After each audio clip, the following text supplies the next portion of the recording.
હવે પીશું તો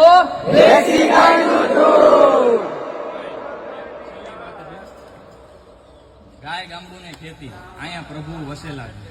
અહીંયા તે જેમ કે આપણા પ્રિન્સ ત્યાં હર્ષભાઈએ કીધું કે ભાઈ જગત અને પ્રકૃતિ કે ગામડું અને પ્રકૃતિ એનું મિશ્રણ એટલે કે આ ગાયનું દૂધ તમે સમજી લો.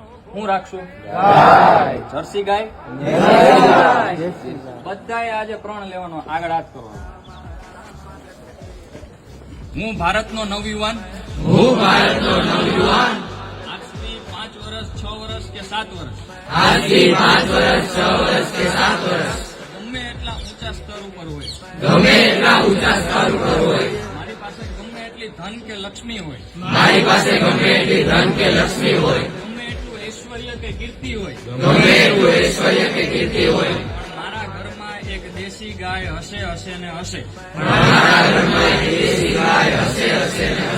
અને મારી જેવા અનેક લોકોને આ ગૌનું જે જ્ઞાન છે ગાય માતાનું જ્ઞાન છે એમને પહોંચાડવાનો હું પ્રયત્ન કરીશ.